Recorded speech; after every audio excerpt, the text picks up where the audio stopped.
मैं सर पर जा कर लेकर जल्दी।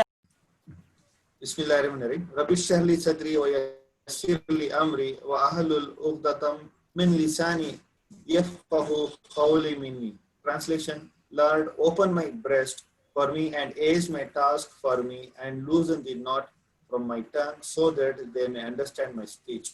Qul Rabbi zidni ilman yafatahu. O Lord, increase my knowledge in both the word and the hereafter. So I welcome each and everyone to this August gathering. Though the numbers are small, but this particular program is being recorded and it will be uploaded in YouTube and it will be shared among all the SSLC students. Many students are finding it difficult to join because of internet connection, and as there are rains across the state, so the network is little poor. As a result, many could not join and they may join little later. So to respect the time, we will start the program. And first of all, I welcome my teacher, with whom 2 decades back I learned. I was a student in SSLC while I was studying in My Sugar High School, Mandya. So I welcome HNR, popularly known as HNR, Mr. HN Ramesh, who was my teacher of history. Later, he also taught English to us, and he got after his retirement, he also taught in PU College as well as the principal, I believe, and he was also a professor of English and history. And he is an a teacher at par excellence, and the way he explains things, actually we can visualize. So one of the incident with him, I will let you know. He was teaching us Indus Valley civilization. That was our first lesson, sir. You taught us in 8th standard, Indus Valley civilization. While he was teaching, narrating the story of Indus Valley civilization, how it came up and how it got destroyed and how it had become, a civilization, one of the first civilization.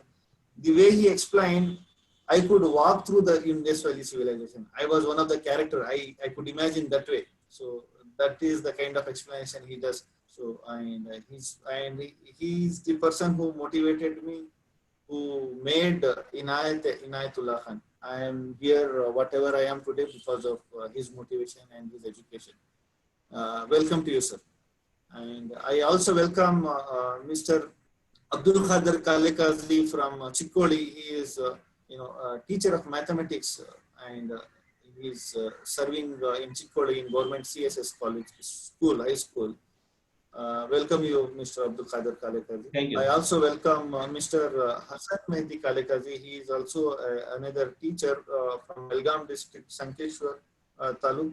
I welcome you. He's been, our very active member who introduced us to 2 of the, eminent teachers of Urdu medium, particularly in mathematics and from Chikkodi Taluk. I also welcome Mr. Imran Gawandi, again another teacher of excellence in English, and he's been teaching in high schools. Now he's getting promoted to teach in college level as well as a professor. Welcome to you, Mr. Imran. And I also welcome my colleague, Mr. Tausif Sayed, who is the project manager in Qatar Airways. He is basically from Mumbai and serving in Qatar, Saudi Arabia. And he's been assisting us in various projects which Mahdia Times is taking up. So I welcome Mr. Tausif, and I also welcome all the students, particularly as of now I can see Junaid and Syed Hussain, Sajjad Hussain, and many more will be, Mustafiz also I can see, and many more will be joining sooner or later while this program is going through. And again, those who will watch later after the recorded version, I welcome them as well. Welcome to you all. So over to Mr. Hassan to give an introduction to the speaker as well as the program itself. And then Mr. H.N. Ramesh will be giving the keynote address. Mr. Hassan.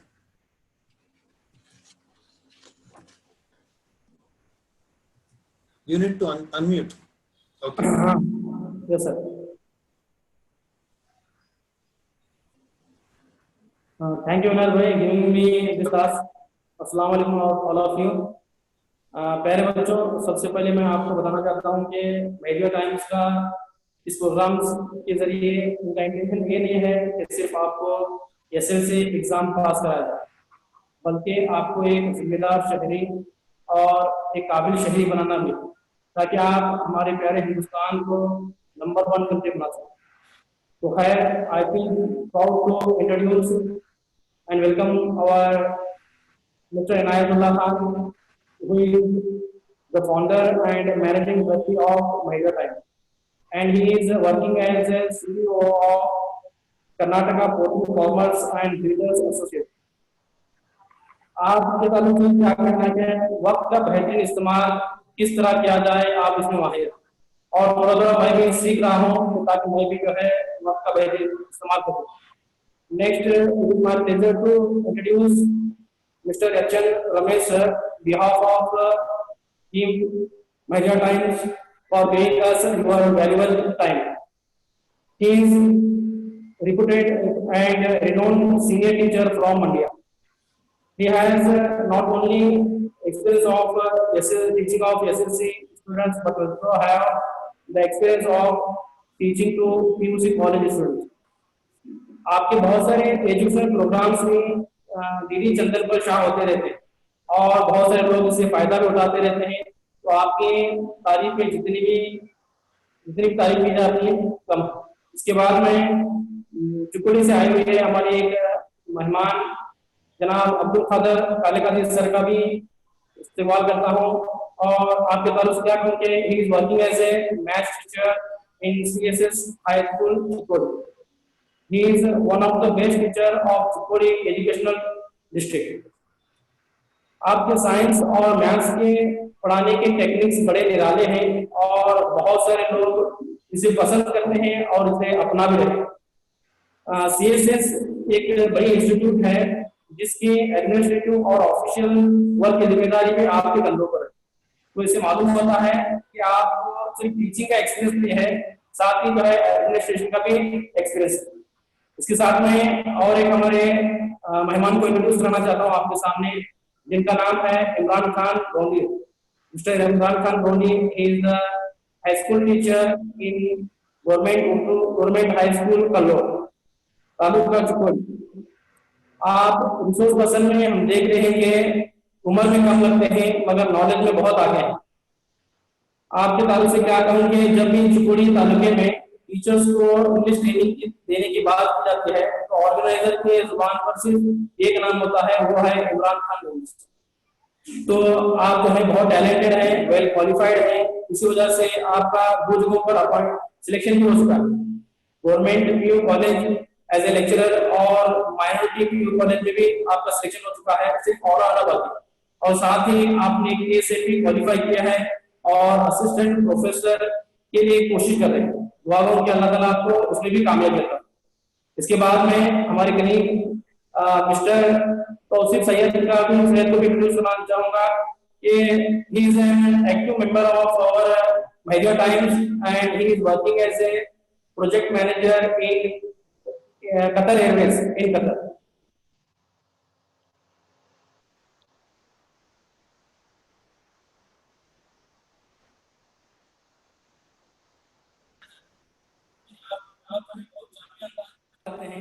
तो आपके साथ काम करने का मुझे बहुत बड़ा experience है और आप भी जो है बहुत ज्यादा इल्म रखते हैं। इसके साथ ही में और एक हमारे जो सर थे चुपुरी से आए हुए मेहमान थे आरपी ने, वो जुड़ नहीं सके मगर फिर भी मैं उनका इंट्रोड्यूस करना चाहूंगा यहाँ पर। इनका नाम है मिस्टर अब्दुल अजीज मैगे वाले। He is working as a teacher in government primary school in Kangaon taluka Kota. इसके साथ में एक जुमले में मेरे इंट्रोडक्शन को जो है खत्म करने की कोशिश करूंगा कि मीडिया टाइम्स में spreading the light of knowledge. So ऐसे प्रोग्रामों के जरिए मीडिया टाइम्स चाहता है और हम चाहते हैं कि हम अपनी और दूसरों की मालूमात में इजाफा करें। So be in touch with us. Thank you. Inayat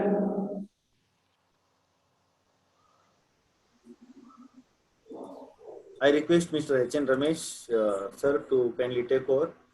Sir, you kindly admit your, yeah. Go ahead, sir. Hello? Yeah. Hello? Yes, sir, we can hear. Good evening, students and teachers. Thanks for the nice words spoken about me. I'm H.N. Ramesh, teaching English in My Sugar High School, Mandya. The purpose of this program is to give a moral boost to SSLC students who are appearing for 2020 exam. You know, examination is a part of education. Without examination, there can be no teaching. Examination is important for the students because it gives them eligibility to go to the next standard.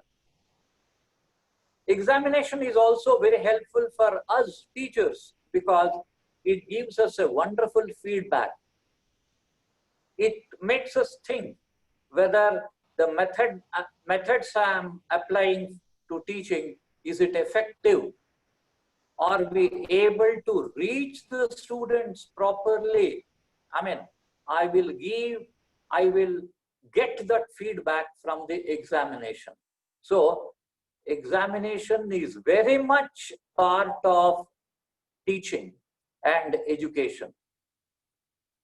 But you know, this 2020 exam is something very different. It is different because SSLC examination were used to be held in the month of March or April. But this time, 2020 is quite different.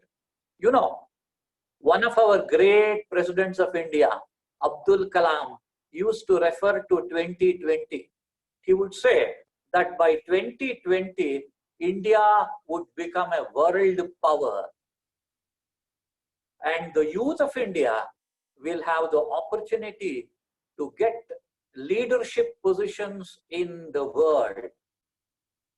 But the great Abdul Kalam could never think that India and the world would be facing a very great problem, the problem of coronavirus pandemic. So this is a special time. But students, don't worry.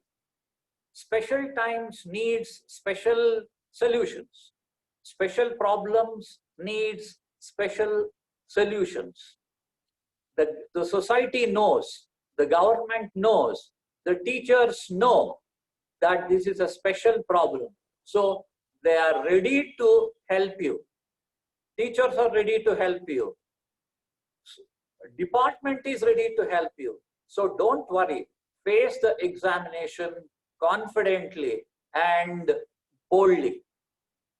And thanks to Corona, you have ample time to prepare yourself for this examination. So don't worry.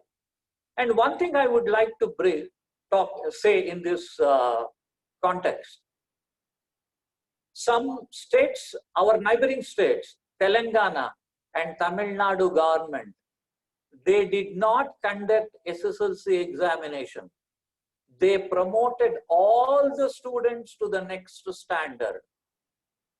Even our government thought of such a move. And our education minister, Shri Suresh Kumar, talked to teachers, parents, and students. And he told in a news interview that 99% of the students did not want to pass without an examination. They told him that they did not want a Corona pass. Just like Gandhi pass, Corona pass is not required. We are ready to face the examination and earn our promotion. That is the confidence that the students had. Taking that into consideration, the Karnataka government announced the date for the examination. The examination will start from the 25th of this month. So you should get ready for the examination. Students, in this program, our experienced teachers will give you how to revise the portions and how to answer the question paper. You know, there is not a single type of revision. Each subject has its own method of revising. That's very important. ನಾವು ಹೇಗೆ English ಕನ್ನಡನ ಹೇಗೆ revise ಮಾಡ್ತೀವಿ ಅದೇ ತರ science maths ಮಾಡಕ್ಕಾಗೋದಿಲ್ಲ. Each subject has a special way of preparing for the examination. That is why we have requested our experienced teacher in each subject to give tips how to revise and how to manage times. That our teachers are going to give you. Now, as you are listening to this program, just make a note. Have a piece of paper and a pen. Make note. After listening to all of us, you make your own timetable. That's very important. Because, you know, some subjects are very easy for you to revise, but some subjects are not like that. So you have to spend more time for revising on subjects which you feel a bit difficult. So have your own timetable, and having that, start studying. I mean, you have already started studying. Now, today is 13th. You have 12 more days to go, and make use of this time very, very intelligently. See, smart reading is very important. It is not the amount of hours that you study. It is how you study is very important. That's called smart reading. So our teachers will be able to tell you how to read, what smart reading is. So don't worry. Face the examination confidently. In this context, I would also tell you that take care of your health. It's very important, because even a small thing like a cold will upset your mental equilibrium. ಒಂದು ಸಣ್ಣ ನೆಗಡಿ ಬಂದರೂ ಸಾಕು, ಜ್ವರ ಬಂದರೂ ಸಾಕು, ನಿಮ್ಮ ಬರೆಯೋ ಸಾಮರ್ಥ್ಯವನ್ನ ತುಂಬಾ ಕಡಿಮೆ ಮಾಡಿಬಿಡುತ್ತೆ. ಅಫ್ಕೋರ್ಸ್ ಯಾವುದೋ ಒಂದು ಔಷಧಿ ತಗೋತೀರಾ, ಹೋಗ್ತೀರಾ, but still it affects your writing ability. ಆದ್ರಿಂದ ನೀವು ನಿಮ್ಮ ಆರೋಗ್ಯದ ಕಡೆನೂ ಗಮನ ಕೊಡಿ. ಈ ಕಾರ್ಯಕ್ರಮ ನೋಡ್ತಿರ್ತಕ್ಕಂಥ ಪೋಷಕರಲ್ಲೂ ನಾನು ಅದನ್ನೇ ಮನವಿ ಮಾಡ್ಕೊಳ್ಳೋದು, ದಯವಿಟ್ಟು ಮಕ್ಕಳ ಆರೋಗ್ಯದ ಕಡೆ ಹೆಚ್ಚಿನ ಗಮನ ಕೊಡಿ.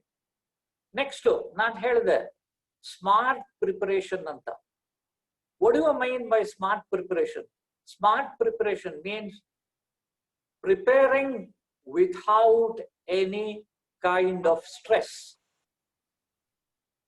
ಯಾವ ತರಹದ ಒತ್ತಡವೂ ಇಲ್ಲದೆ, ನಮ್ಮ ಆರೋಗ್ಯನು ಹಾಳು ಮಾಡ್ಕೊಳ್ಳದೆ ನೀವು ಮಾಡಿ.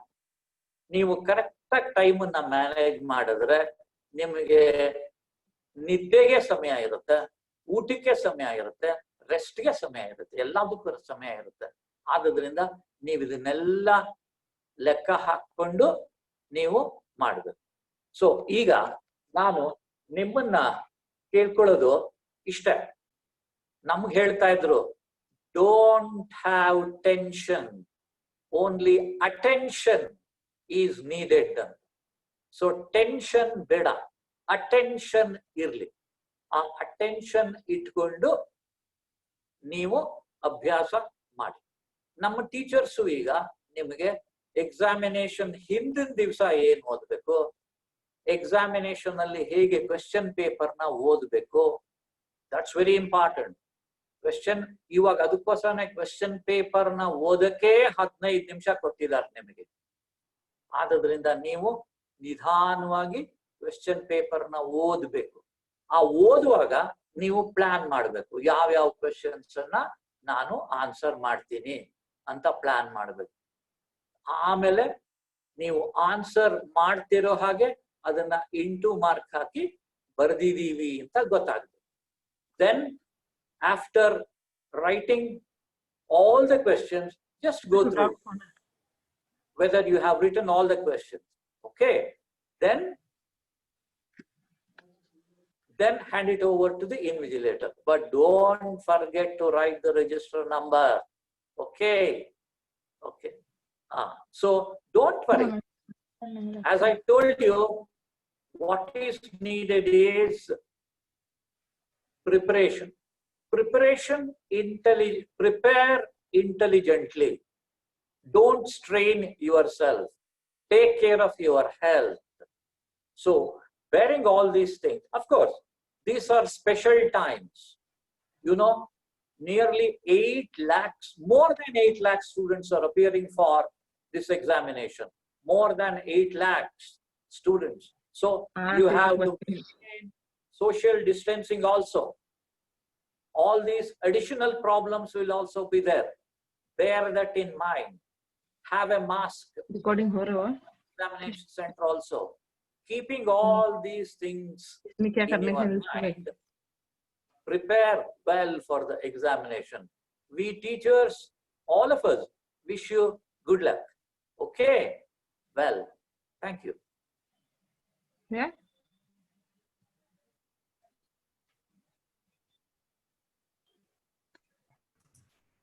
Thank you very much, sir.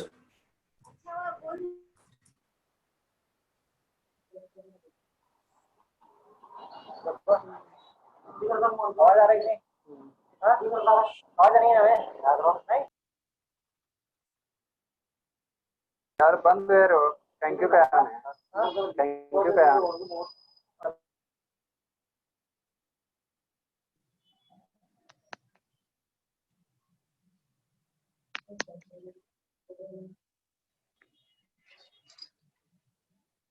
ಇಲ್ಲಿ ಎಂ ಅಂತ ಬರ್ತಿದೆ ಮ್ಯೂಟ್. हमारे साथ तो सच बात करनी है हमें और ಮ್ಯೂಟ್ ಬದಲ ಈಗ.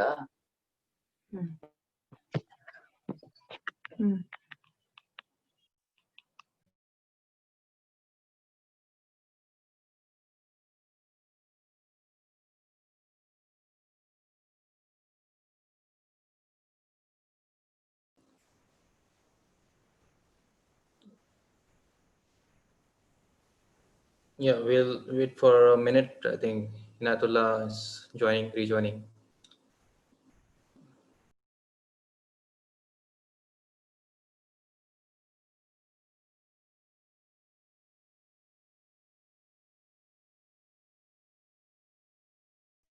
टिकट का कुछ नहीं गया तो सिर्फ डी से म्यूट टिकट करने को नहीं वो हो रहा है वैसे.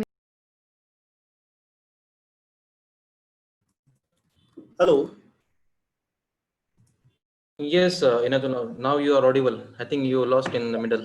I request Abdul Khader to take over. Assalamu alaikum. I request Abdul Khader to take over. Walaikum assalam. Mr. HNR, sir.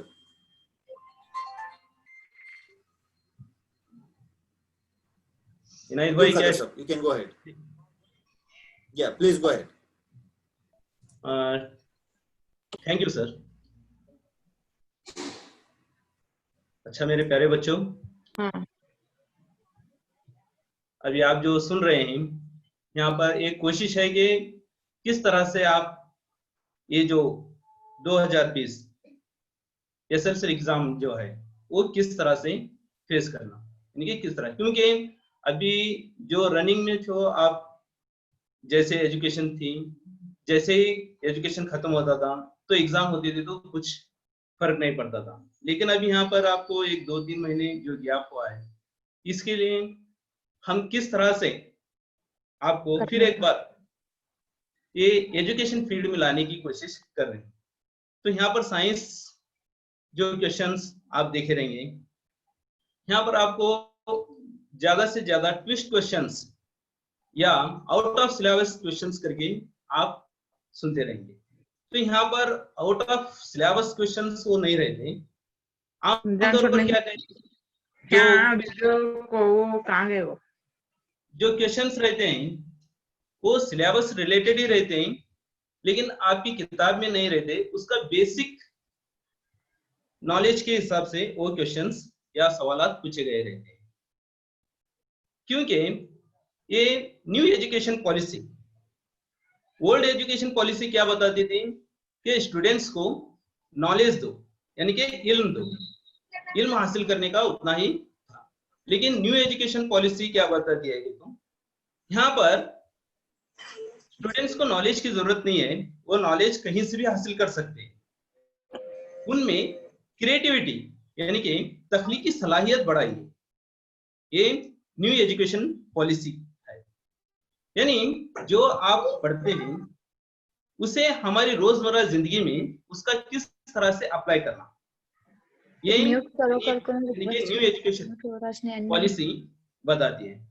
तो इस तरह से हम जो साइंस में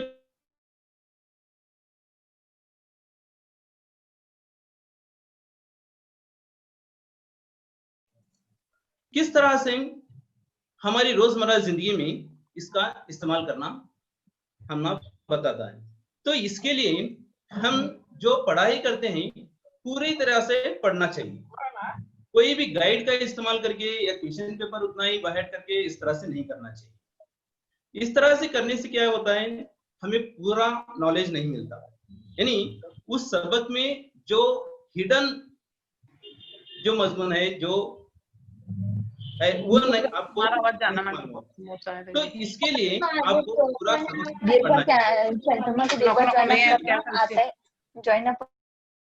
जैसे कि आपको पता है, आप कौन सी भी मूवी देखते हैं तो जब स्टार्टिंग से एंड तक देंगे तो आप वो मूवी समझ तो आपको वो फिल्म क्या है, किस तरह से क्या है,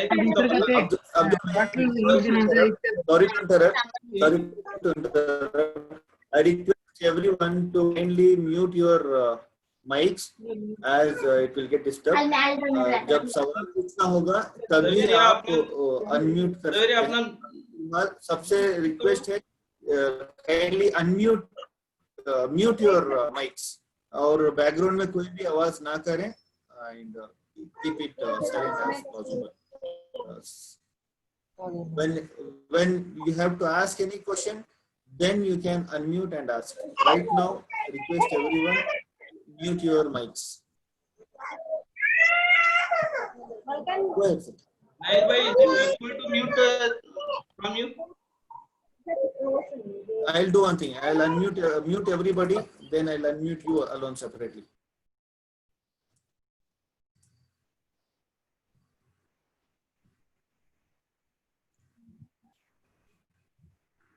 शुक्रिया इनायत भाई।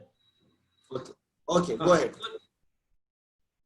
हाँ, तो जिस तरह से न्यू एजुकेशन पॉलिसी के बारे में बता रहा था कि यहाँ पर बच्चों में क्रिएटिविटी बढ़ाने का है, यानी सिर्फ उनको इल्म देना या नॉलेज देना उतना ही नहीं, यहाँ पर उनमें क्रिएटिविटी यानी कि तख्लीकी सलाहियत बढ़ाना, जो आप वो मजमून जो सीख रहे हैं उसे अपनी रोजमर्रा जिंदगी में किस तरह से उसका इस्तेमाल करना, ये एक अहम न्यू एजुकेशन पॉलिसी का सिस्टम।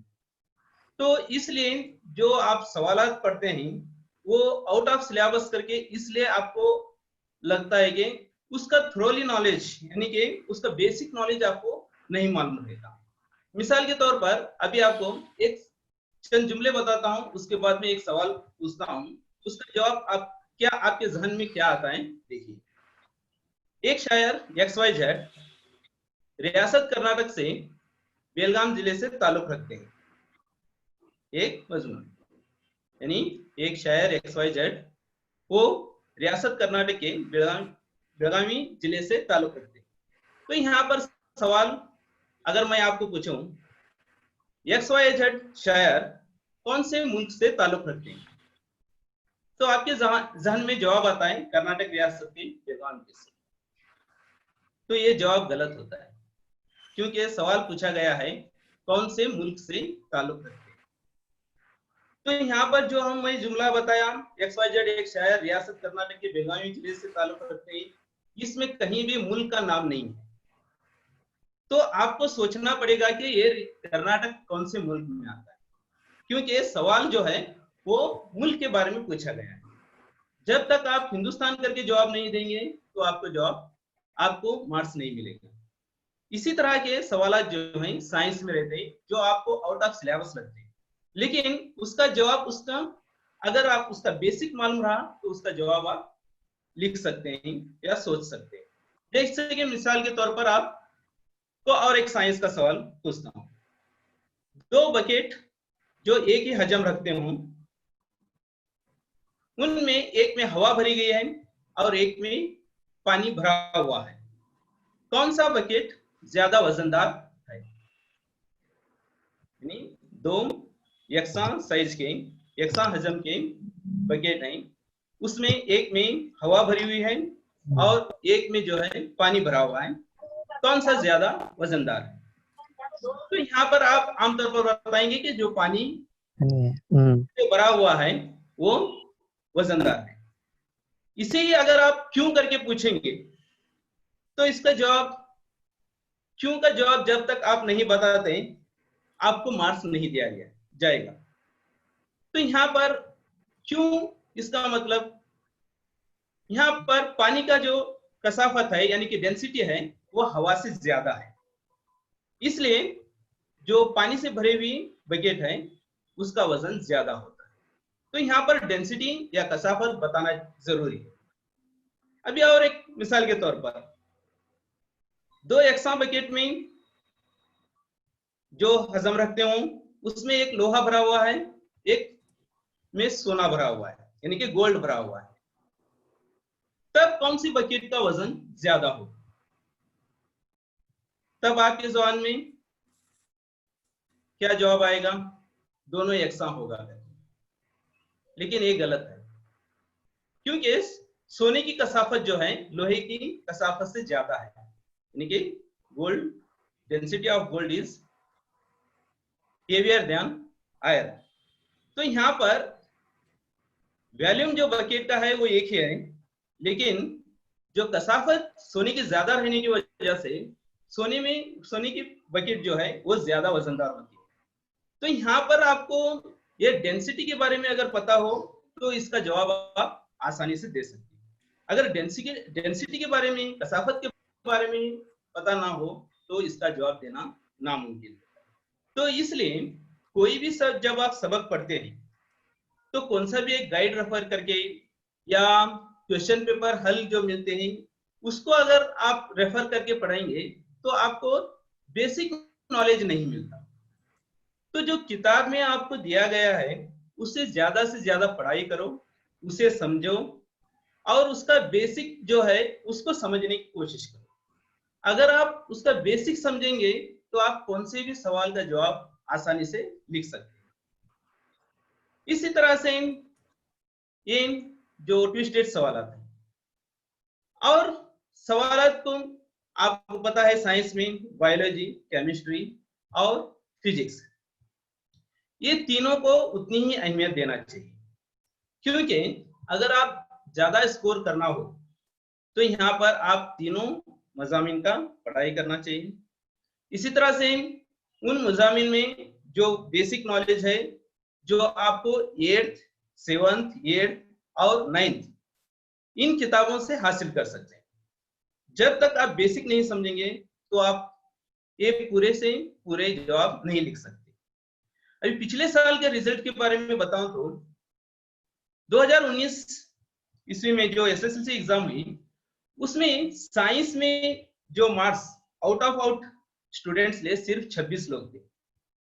अभी आपको पता है मैथमेटिक्स टफ सब्जेक्ट करके कहा जाता है, लेकिन मैथमेटिक्स में 500 से ज्यादा जो तुलबा हैं वो आउट ऑफ आउट मार्क्स लिए।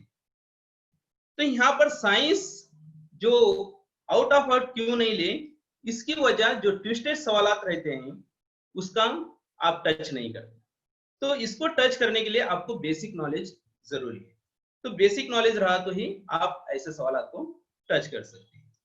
इस तरह से जवाब सिंपल रहता है, लेकिन आपको सोचना पड़ता है।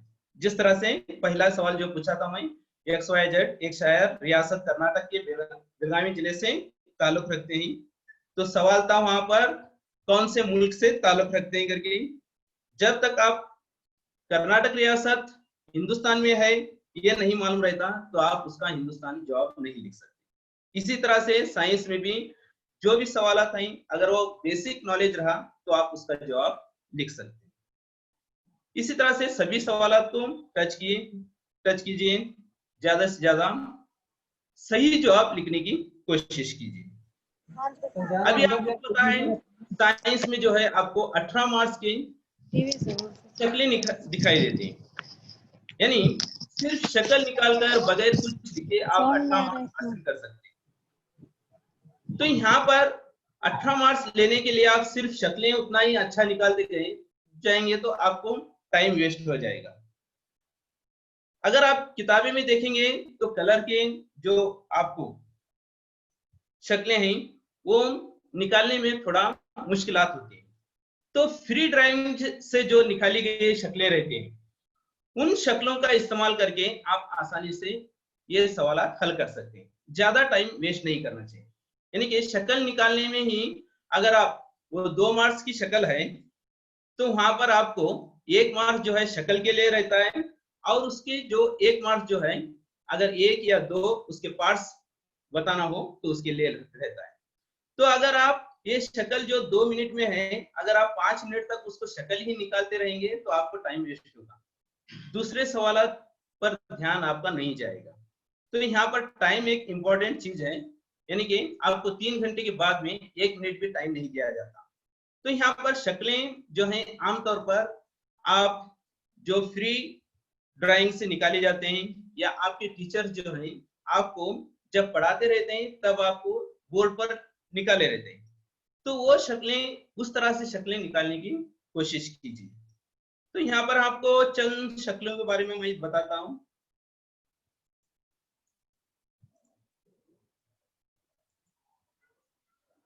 यहाँ पर आप देखो, अभी अगर फूल सिर्फ इतना ही निकाल कर भी आप Actually talking about diagram. तो भी आपको उतने ही मार्क्स दिया जाएगा। अगर उसे रंग लगाते या ज्यादा शेड करते जाएंगे तो भी उतना ही मार्क्स दिया जाएगा। तो इस तरह से आप शक्लें जो हैं आसान, अभी दिल की शक्ल अगर आप ज्यादा से ज्यादा, अब ये 4 मार्क्स की शक्ल है तो यहाँ पर आपको ये सिर्फ 4 मार्क्स की शक्ल के लिए आप आधा घंटे तक उसको दिल की शक्ल निकालने में ही वेस्ट करेंगे तो आपको आगे के जो सवाल हैं वो हल करने के लिए टाइम नहीं मिलेगा। तो यहाँ पर इस तरह से आप ये सिंपल जो हैंड ड्राइविंग है वो शक्लें निकालने की कोशिश कीजिए और पार्ट्स निकालने की कोशिश कीजिए। अभी यहाँ पर देखिए ये शक्ल है 2 मार्क्स की शक्ल है, यहाँ पर आपको 1 मार्क्स जो है वो शक्ल के लिए है, ये 2 पार्ट्स बताने के लिए आपको आधा मार्क्स दिया जाएगा। तो यहाँ पर सिर्फ इतना ही निकालने के लिए अगर आप 5 मिनट वेस्ट करेंगे तो आपको टाइम वेस्ट होगा। तो इस तरह से सिंपल डायग्राम्स निकालना चाहिए। अगर आप कितना भी अच्छा डायग्राम निकालेंगे तो भी आपको 2 मार्क्स ही दिया जाएगा। सिर्फ सिंपल इतना निकाल कर अगर आप पार्ट लेवल करेंगे तो भी आपको 2 मार्क्स ही दिया जाएगा। तो इस तरह से आपके ये सिंपल किस तरह से डायग्राम्स निकालने की कोशिश कीजिए और पार्ट्स के नाम याद रखिए।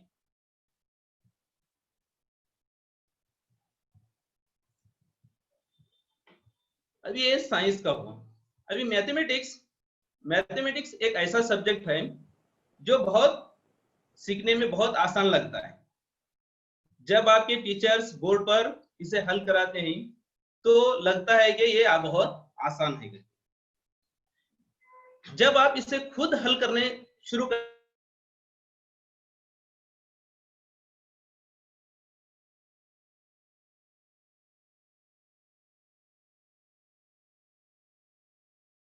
ऐमाल, जमा, तफरीक, ज़रब और तकसीम, ये सही तरीके से इनके उसूल जब तक आपको मालूम नहीं रहते तब तक मैथमेटिक्स हल करना नामुमकिन होता है।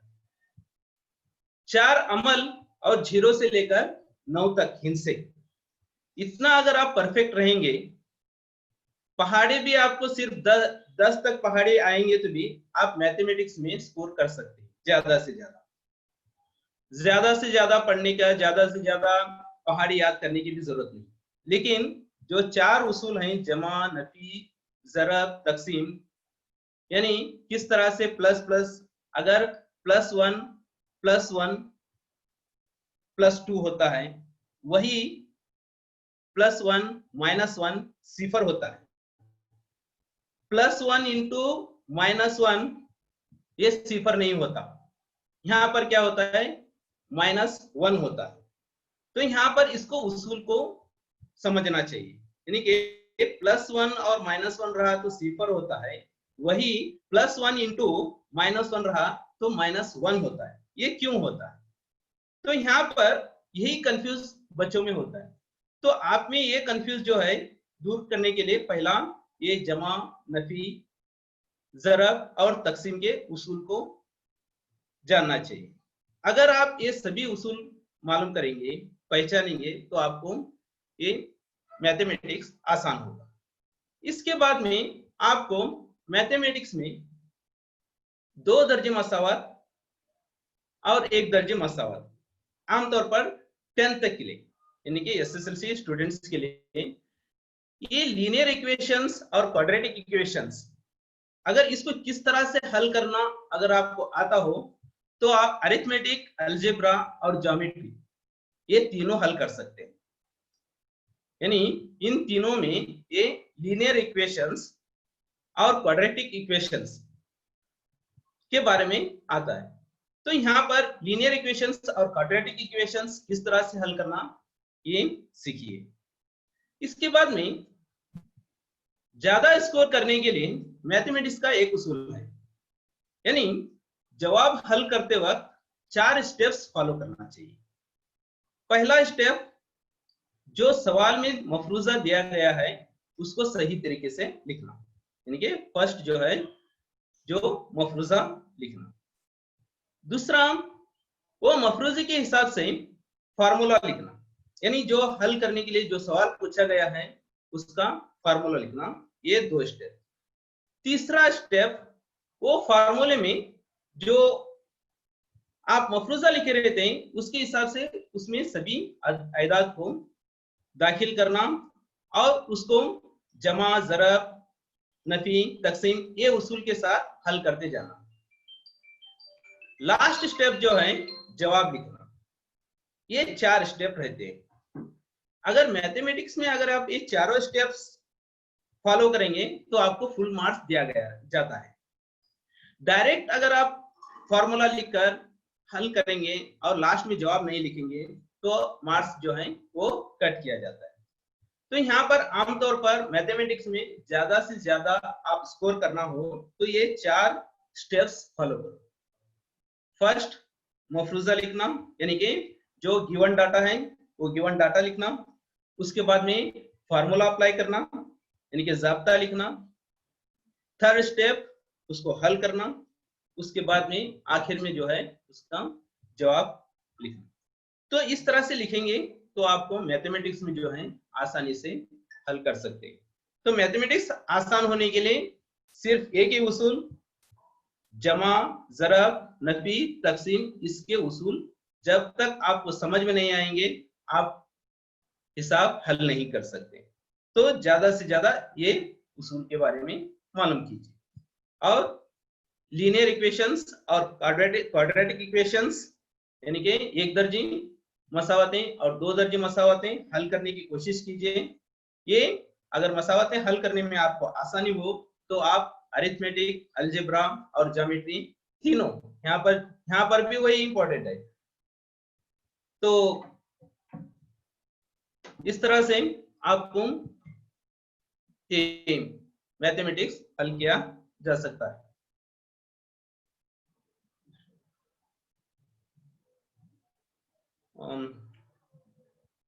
मुझे लगता है इतना शायद काफी है साइंस और मैथमेटिक्स में।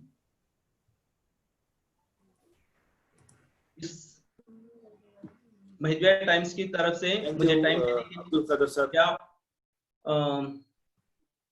शुक्रिया इनायत भाई। Shukriya, Abdul Qadir Sahab. Thank you very much for joining with us tonight. Now I request Hasan bhai, is Imran online? Imran sir. Yeah. Imran sir, I welcome you on board. Thank you, sir. Thank you. Yeah, I welcome you on Imran bhai. एक suggestion ये है कि basic words like arithmetic, उसका जो exactly equivalent of Urdu, अगर पूरा उर्दू में ही बोलेंगे तो जो लोग इंग्लिश मीडियम से ताल्लुक रखते हैं वो कनेक्ट नहीं कर पाते, and those who are not well versed with Urdu so they may not get connected. So थोड़ा बीच में if you can also utilise the basic concepts in English, that will be better, वो अच्छा रहता. तो बहरहाल, and I really appreciate the way you explained your diagram.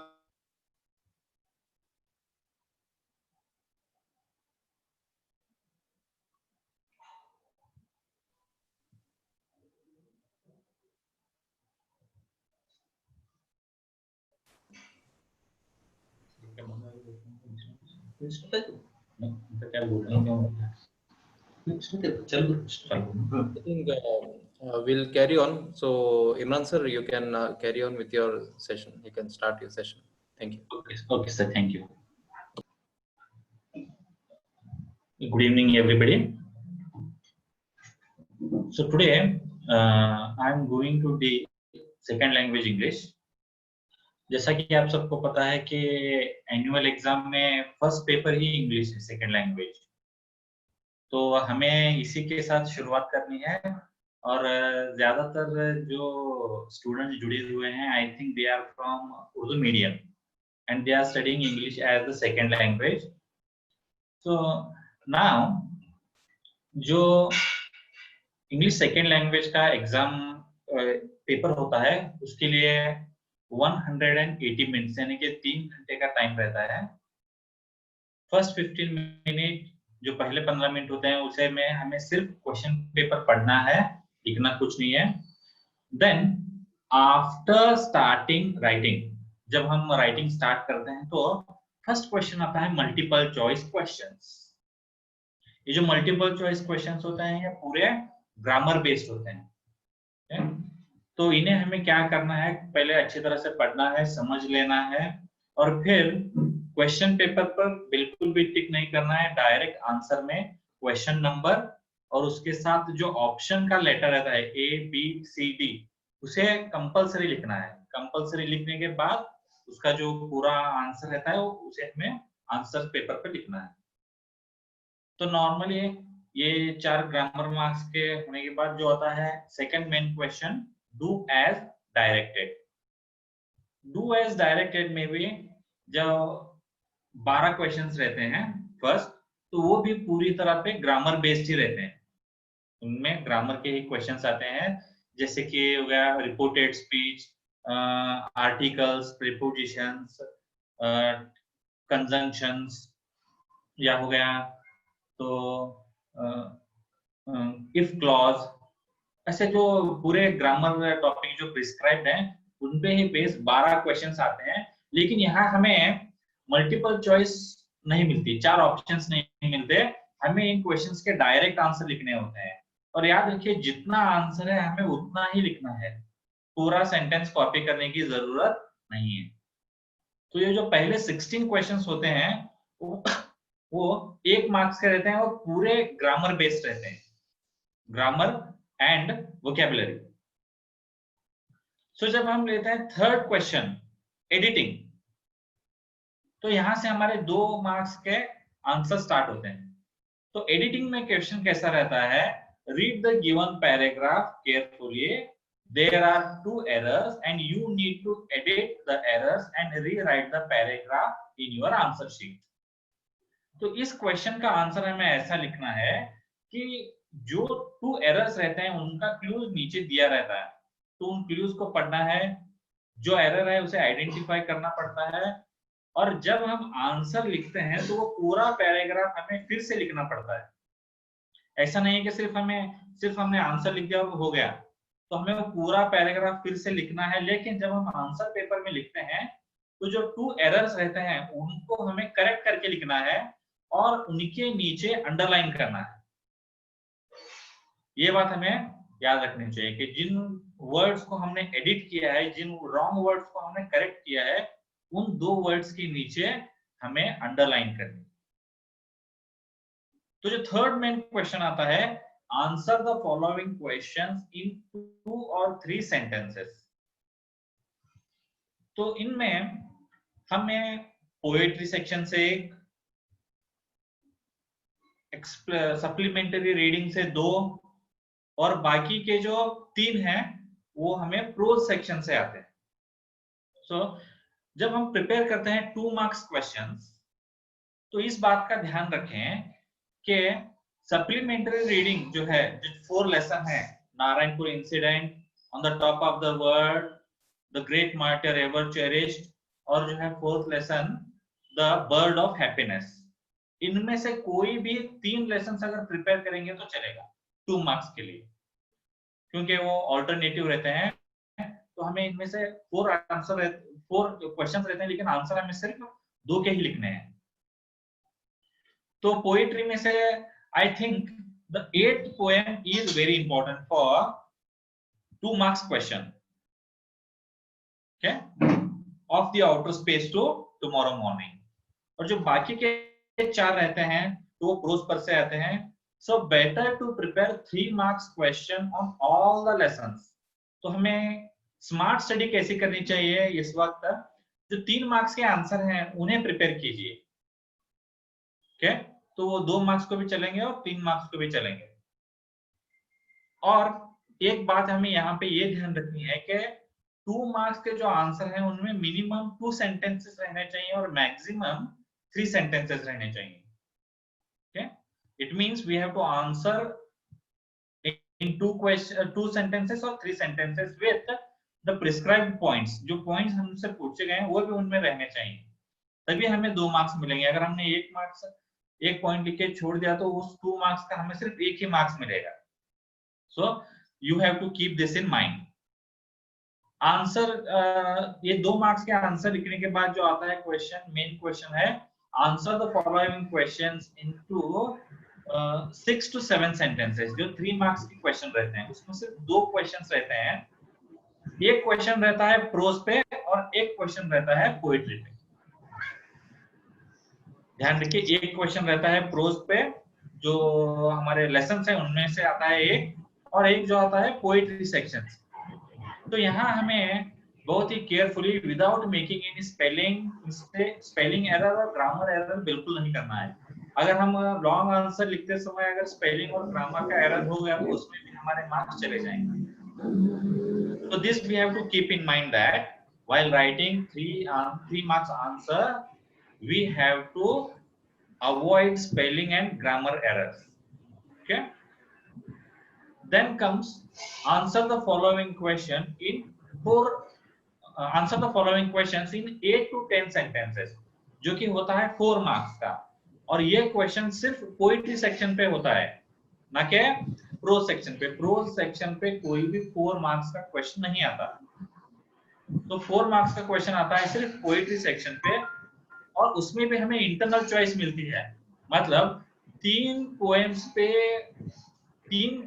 Question आते हैं, लेकिन हम आंसर सिर्फ एक का ही लिखना है। तो नॉर्मली इस 4 मार्क्स क्वेश्चंस के लिए grand mark line of the tree is very important, and the land, the jazz poem 2 and the song of India. ये 4 पोएम की अगर हम समरी परफेक्ट करेंगे तो इसमें से एक टिक हो जाएगा। I think so. I repeat once again, grand mark line of the tree, I am the land, the song of India and jazz poem 2। Poetry section पे और एक 4 मार्क्स का डेफिनेट और जो जिस क्वेश्चन में हमारा एक भी मार्क नहीं जाना चाहिए वो है कोट फ्रॉम मेमोरी, जो हमें पोएम मेमोराइज करके लिखनी है वो। इसमें भी हमें इंटरनल चॉइस मिलती है, 2 पोएम पर एक एक स्टांजा पूछा जाएगा, हमने इनमें से कोई भी एक स्टांजा कंप्लीट करना है। जैसे कि क्वालिटी ऑफ मर्सी है, नेक्स्ट है ब्लाइंड बॉय, और एक है द बैलेड ऑफ टेम्पेस्ट। अगर 3 में से हम कोई भी 2 पोएम परफेक्ट करेंगे तो हमारा ये 4 में से 4 मार्क्स हम इजीली हासिल कर सकते हैं।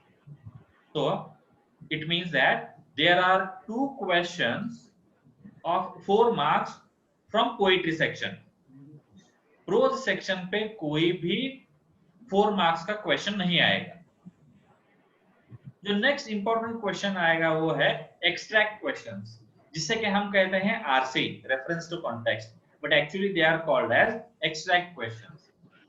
इनमें से जैसे कि एक लाइन दी जाएगी प्रोज में से और उस लाइन के नीचे 3 क्वेश्चंस किए जाएंगे, तो हमें वो लाइन पढ़ के अंडरस्टैंड करके उन नीचे दिए गए ए बी सी क्वेश्चंस का आंसर लिखना है। याद रखिए ये सेक्शन बहुत ही इंपॉर्टेंट है, इस सेक्शन में हम ज्यादा से ज्यादा मार्क्स स्कोर कर सकते हैं, और अगर हमने सही तरह से नहीं लिखा तो हमारे ज्यादा से ज्यादा मार्क्स इसी सेक्शन में कट होंगे। तो इसके लिए हमें क्या करना है, थोरोली टेक्स्ट बुक पढ़नी है और इंपॉर्टेंट कैरेक्टर्स, जैसे कि फर्स्ट लेसन में हो गया Swami, his father, his mother, burglar and the police inspector, ये 4 नेम हमें इंपॉर्टेंटली याद रखने हैं। लेसन नंबर 2 में हो गया Roma Talreja, Badeshwar Mishra, his brother Dinesh, tempo truck driver and the traffic police, and his and Roma's fiance Dinesh। okay, so ऐसे जो important names हैं इसे हमें याद रखना है और important incidents भी याद रखने हैं, ताकि हम इस सेक्शन में बिल्कुल भी मार्क्स ना लूट करें। और एक बात याद रखिए, जहां पे सिर्फ एक वर्ड आंसर पूछा गया है सिर्फ एक वर्ड ही लिखिए, जहां पे पूरा सेंटेंस लिखना है वहां पे पूरा सेंटेंस ही लिखना है। okay? तो इस सेक्शन में टोटल 4 क्वेश्चंस आएंगे, 3 from prose and 1 from poetry. तो पोएट्री के लिए द बैलेड ऑफ टेम्पेस्ट ज्यादा इंपॉर्टेंट, तो उस पर ज्यादा कॉन्सेंट्रेट कीजिए।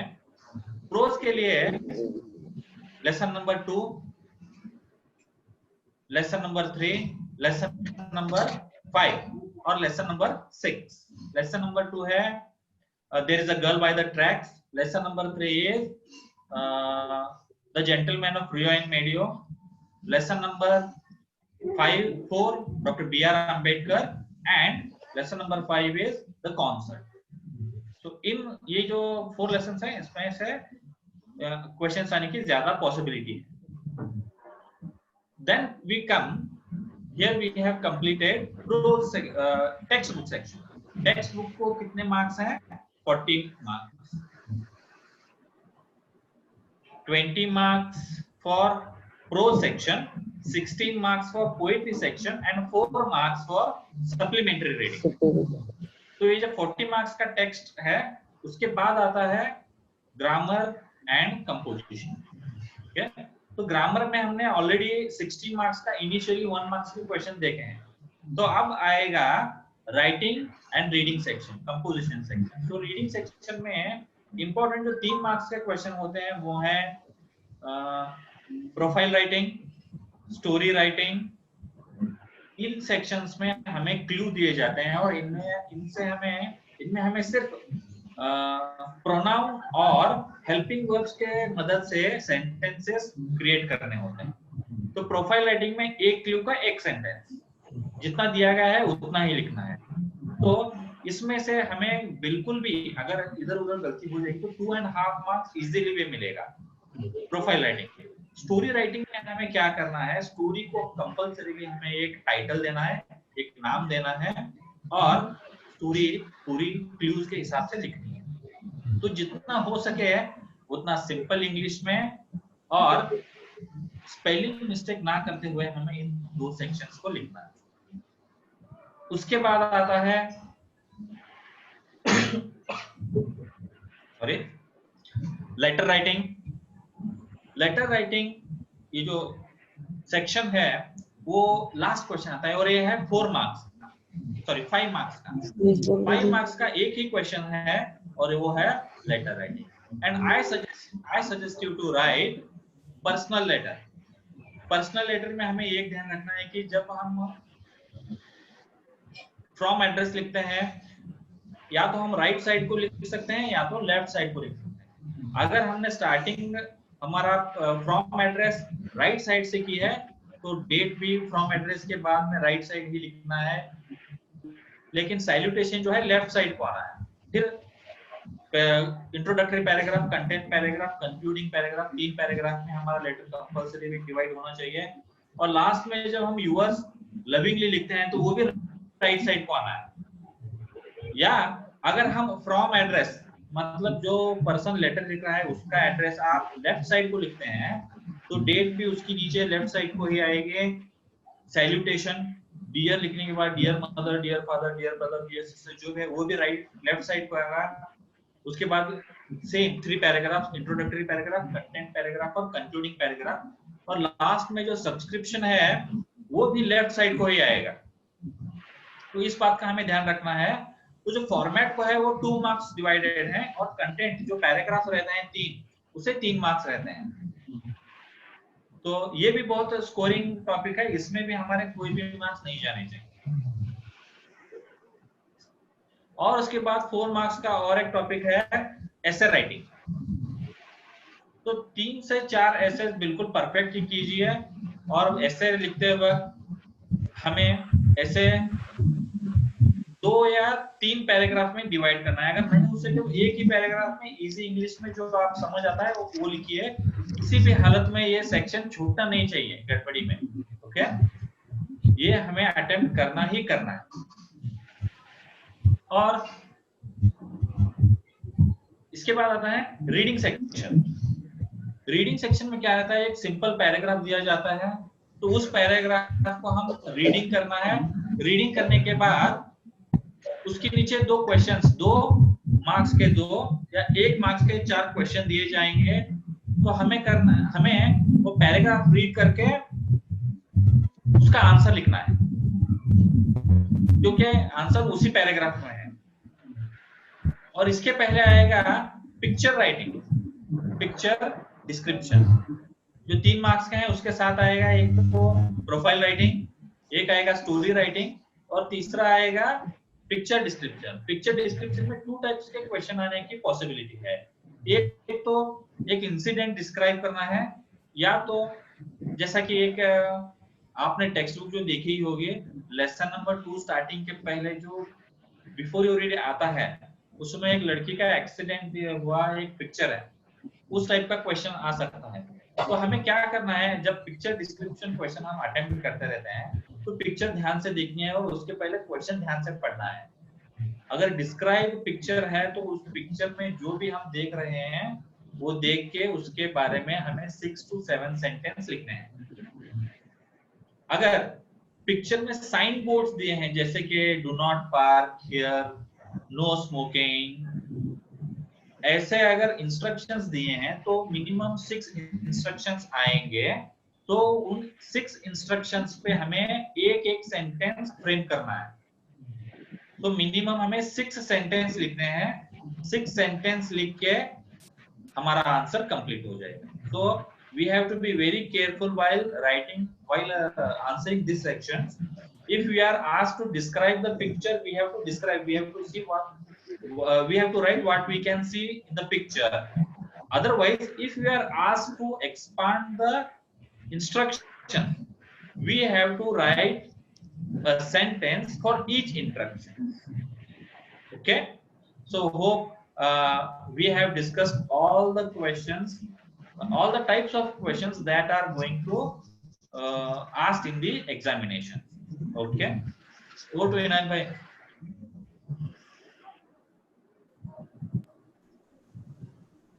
Okay, I think Natala is disconnected, has got disconnected. So I think Ajahn sir, I think over to you for concluding remarks, general tips maybe. So shall we take questions from the students? Yeah, that's a good idea. So we can continue that. Some question and answers would help. Yeah. But before that, we have to unmute the students' Yeah. audio, sir. Sure, I'll do that. Okay, sir.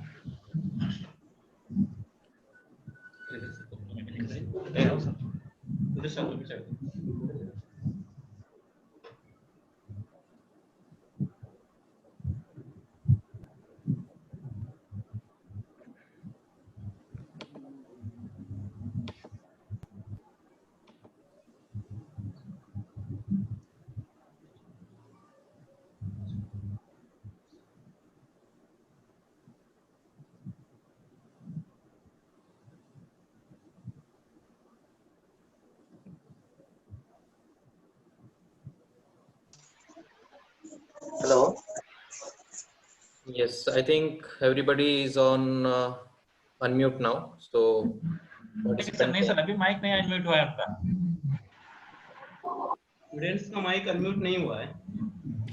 चाहे तो next subject Tausif भाई, हाँ हसन भाई को continue करने के लिए दिए. हाँ फाइन यू कैन. नेक्स्ट जो हसन भाई को कंटिन्यू करने के लिए दिए. Okay, fine. Hassan Mehdi, you can continue with that.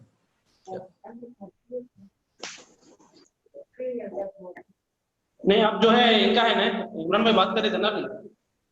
हाँ, क्वेश्चन एंड आंसर्स के लिए अनम्यूट किया गया है, तो I think Imran sir and Hasan both guys can take up, right?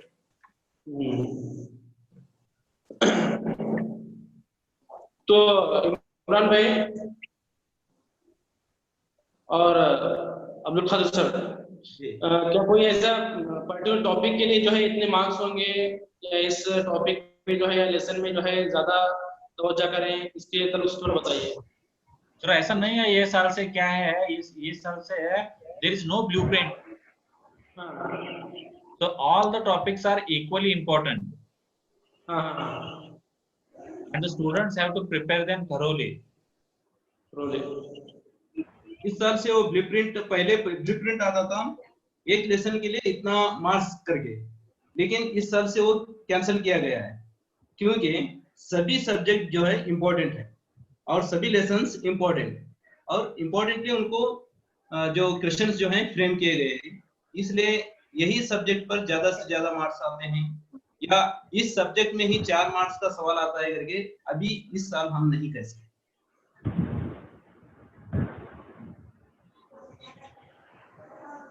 Hasan भाई और कुछ? 3 घंटे में जो है हम किस तरह मैनेज करें कि टोटल जो है क्वेश्चन को हम अपेयर कर सकें. जो क्वेश्चंस जो हैं आपको ज्यादा जितना मार्क्स रहता है उतना उसको वैल्यू देना चाहिए. यदि 1 मार्क्स का है सवाल, जब आप उसको सोचते ही रहेंगे तो आपका टाइम वेस्ट होगा. तो इसलिए जब आपको उसका सवाल का जवाब आपको नहीं समझ में आ रहा, या आपके ध्यान उस सवाल को छोड़िए, नेक्स्ट सवाल जो है अटेम्प्ट कीजिए. मिसाल के तौर पर अभी ऑब्जेक्टिव्स जो हैं वो कंटिन्यूअस जो ऑब्जेक्टिव्स हैं उसके नंबर डालकर भर्ती छोड़िए.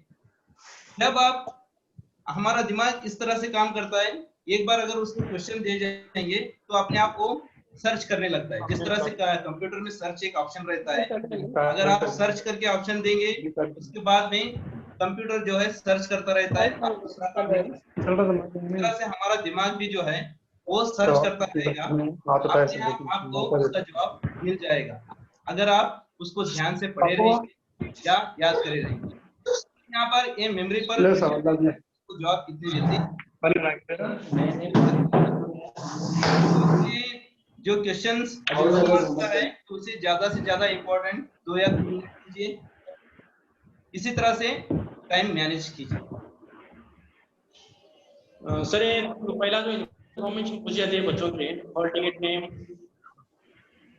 हॉल टिकट नंबर वगैरह जो है, तो उसके ताल्लुक से थोड़ा हमारे बच्चे जो है कंफ्यूज कर लेते हैं और थोड़ा जो है नंबर भी रॉन्ग लिख के जो है अपना पूरा जो है एग्जाम भी फेल कर लेते हैं। तो उसके बारे में थोड़ा बताएंगे तो अच्छा होगा। शुरुआत में सवाल समझा नहीं मैं। Exam what we have to, Hasan भाई और एक बार पूछिए। जो पहला इन्फॉर्मेशन पूछी जाती है, जैसा एग्जांपल फॉर एग्जांपल आपका रजिस्ट्रेशन नंबर या हो या हॉल टिकट नंबर हो, हाँ फर्स्ट पेज पर जो होती है, तो हाँ वहाँ पर इन्फॉर्मेशन होती है और किस तरह फिलअप करना है बच्चों को?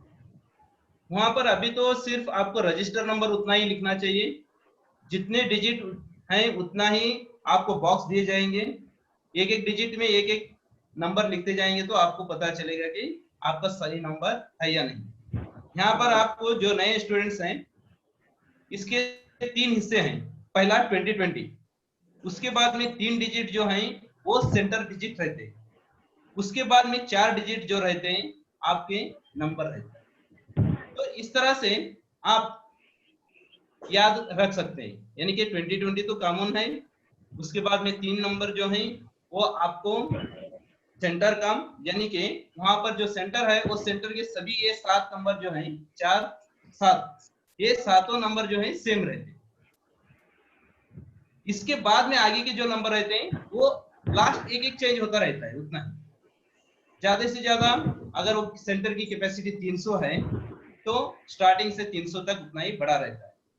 तो आखिर के जो 4 डिजिट हैं वो ये उतना ही याद रखेंगे तो भी काफी।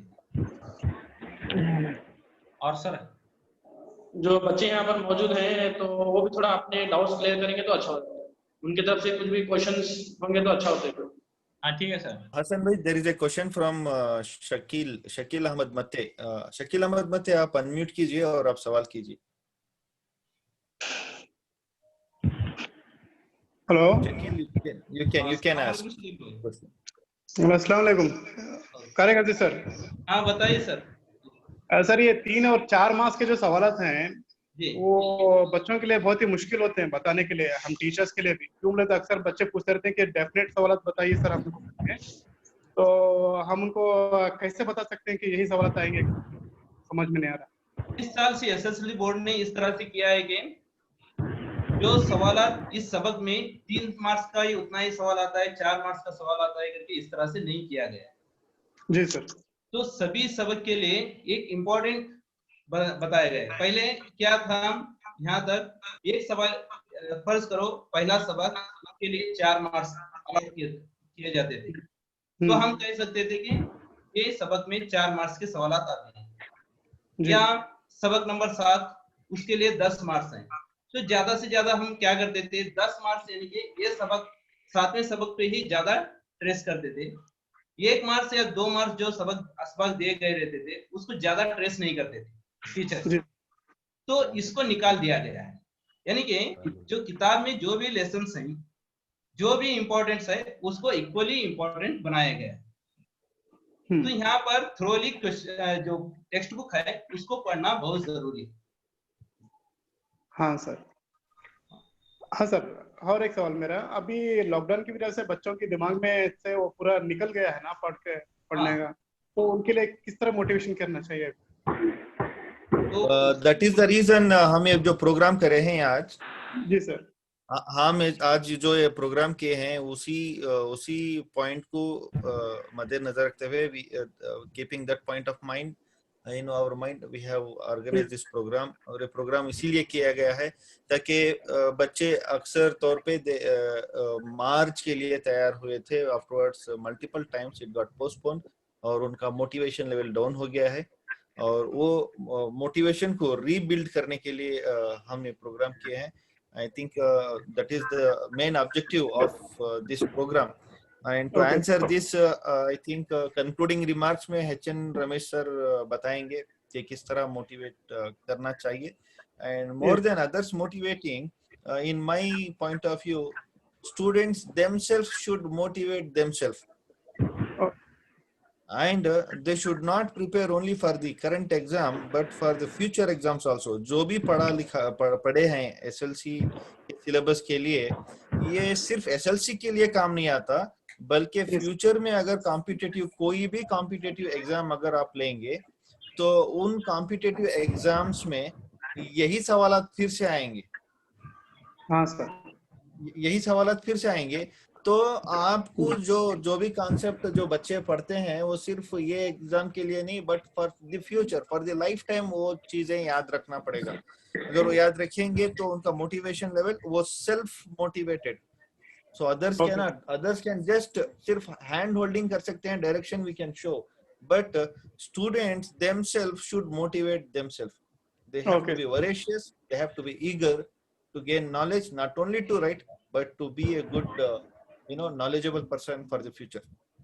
Over to, I request HN Ramesh sir. I think there are no more questions. मैं HN Ramesh HNR sir को बोलता हूँ कि to come over and give a concluding remarks. Sorry मैं बीच में 2-3 बार दफा disconnect हो गया because of poor network. Even in Bangalore में भी बहुत poor network है because of the rains. तो बीच में 2-3 बार मुझे disconnect होना पड़ा और बीच में I missed what the English teacher told. I could not listen to it. Maybe recorded version में बाद में सुनूंगा.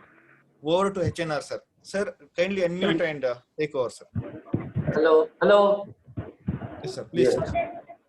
So we have come to the end of the program, but I find one major deficiency, and that is somebody should have talked about social science also, because social science is a very, difficult subject for many students. So I wish a social studies teacher should have come forward to give his ideas about examination. Yes. Sir, Apart you are from the that- right person for that. You are the right person for that. You can fill the gap. No, but I'm not prepared for that because I stopped teaching social studies quite some years back. Okay. Now I have become an English teacher. Okay. So I will not be doing justice. Apart from that, the two teachers that have come forward, they have given us a very good idea. Shri Mir Ahmad Mehdi has talked about science and mathematics and how to, they should be thorough with basic knowledge. And the other thing I just want to bring to your notice is, more number of students score 100 out of 100 in mathematics, but not in science. That is because in science, application questions are given. There will not be a straightforward questions. Of course, such questions will not also be there. But a student who wants to score 100 out of 100 should have a knowledge of how these scientific ideas are applied in day-to-day life. So, some of the questions are based on application. That means application type. So many students find it, some students even complain that these questions are out of syllabus. No, they are not out of syllabus. But these questions are based on the application part of the scientific concept. So I want students to bear that in mind also. And Mr. Khan Mehdi has given a very good, what should I say, a revision, how to answer science questions and how to write figures and naming parts. And the English teacher is also, of course, I don't have to say anything about English teacher. He has given a thorough analysis of the question paper, short answer questions, long answer questions, new type questions, multiple choice questions, and as I had earlier pointed out, in English, prose and poetry is important, but grammar, composition of vocabulary items are also important. And many students, they neglect that part and score only about 40 or 50. No. If they want to score more, they should give equal attention to these two parts. And that Mr. Tausif Saeed brought that to the attention of the students, and he gave a very good analysis of all the questions. I am quite happy with that. I mean, the main aim of this program was to give confidence, to boost their confidence. I think this is a very small attempt to make the students face the examination confidently. Dear students, bear it in mind, this is not the first time that you are facing examination, and this will not be the last examination also. You have faced the examination and you are going to face many more examinations also. So this is one of the examinations. Bear that in mind. Of course, this particular examination is being held on a very unusual circumstance. So, I mean, if the things had been normal, most of our students would be in colleges. They would be roaming about the colleges, going through many important parts, curiously. But unfortunately, that has not happened. So, don't feel uncomfortable. Very important to face it.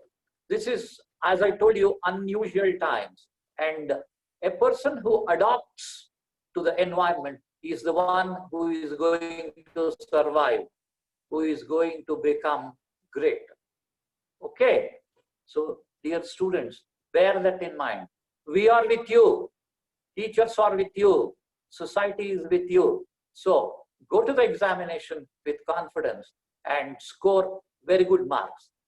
I mean, I wish goodbye. I mean, I wish good luck to all the students on behalf of all my teacher community. Thank you very much for bringing this program, showing concern about the SSLC students. Thank you very much. Thank you, Mr. HNR sir. I would like to add to HNR sir. HNR sir जो बोल रहे थे, अभी तक हम सिर्फ most of the people they give importance to mathematics and science. We also have done that, but इसका सबक मुझे graduation के बाद मिला. By the time अभी आपको पता नहीं होगा, UPSC there is one exam. एक exam है UPSC का, जो exam लिखने के बाद आप एक district के king in current terms DC बन सकते हैं या फिर कोई आईएएस ऑफिसर ऊंचे मकाम पे पहुंच सकते हैं. तो वो मकाम पे पहुंचने के लिए यूपीएससी एग्जाम देना होगा. तो मैंने भी कोशिश की यूपीएससी एग्जाम देने की. तो हमें वहां पे जब वो प्रिपरेशन के दौरान we were given back the same books which we used to study during high school. So उसमें जो स्कोरिंग सब्जेक्ट है सोशल स्टडीज. सो अभी तक वहां पे I realise that the mistake many people used to do, they ignore social studies and they give 100% concentration to maths and science, and the secondary social comes third for many people, but it is very important subject as such. वहां पे जो dates, वहां पे जो facts and figures जो आते हैं which you learn, you should not only learn for, that's what I keep telling, don't learn just for exam. Those questions will again come in competitive exams, and competitive exams may what we call as general studies or GK, that most of the part comes from social studies, civics and geography. So I request everybody, not only request but also advise you to concentrate on all the subject by giving equal importance to every subject, be it social science, maths, English, Kannada. Please don't forget. Many might have taken Kannada as third language or second language. It is a very important and scoring language, और बहुत जरूरी है for your lifetime. It is our state, and you should not ignore Kannada also. To the matter any subject, you should not ignore.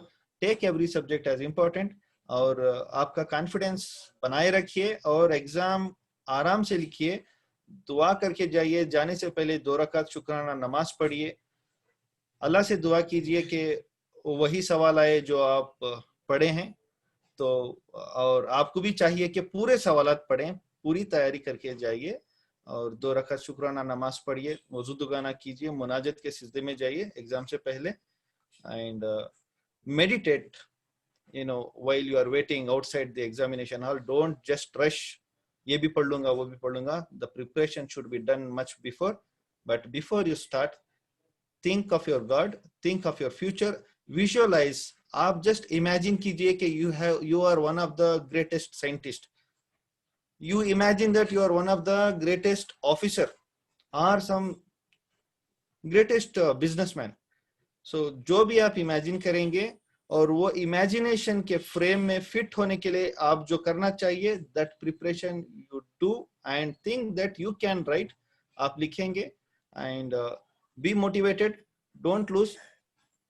बाकी tips तो all teachers might have given. This that's all from my side. I request Tausif Sayyed to give vote of thanks. Tausif, please take over. Sure. So yes, the time has come for vote of thanks. I just got to know one word, that is Tumba Dhanya Vadagalu. That is thank you in Kannada. So I've learned that today. So yes, everyone. Tausif is not from Karnataka, so he's trying to learn Kannada. Okay. Congratulations. Fine. Right. So yes, isn't it a wonderful session we all had indeed, basically. And on behalf of the entire team of Madhya Times, I would like to extend a very hearty vote of thanks to all the speakers and for gracing your important work and sharing. So basically, to start with, I would sincerely thank to our honorable senior teacher from Mandya, Shri H.N. Ramesh sir, for his speeches, and yes, Janab Abdul Qadir sir of CSS High School at Chikodi, Janab Imran Khan Gawandi sir from Government High School at Kalol, and Janab Hassan Mehdi Kalikazi for facilitating this great work, and yes, to all the viewers who has watched this session. It's a wonderful session. One thing which I really correlate from H.N. Ramesh sir, which he said that tension से कुछ नहीं मिलता, attention से सफलता मिलती है. मतलब you don't have to take tension and you have to just pay attention. So that's the mantra of everything, and it really helps. मुझे पता है कि ये बहुत ज़रूरी है ये. और thank you so much sir for that, and even for this live session which people have, like students have taken up. So it's a boon actually, because it's good that students have utilized this technology in a better way for their betterment. So they have not used it for like whatever activities goes on the, like say Facebook or whatever stuff goes on in the internet. So it's really good. So yes, basically Madhya Times has been taken up this project, and in fact a lot of projects in the past as well.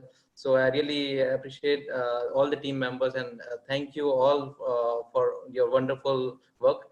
I wish all the best to the students who are appearing for the exams, and I pray that you come out with flying colors. Thank you all for the wonderful session. Yeah. Thank you. Again, Tumba Dhanyavadalu. Yeah. Thank you so Tausif. I thank once again from my side. Thank you all. Thank you very much. Thank you, sir. Wish you all the best. Wish you all the best. Yeah. Thank you. Thank you, sir.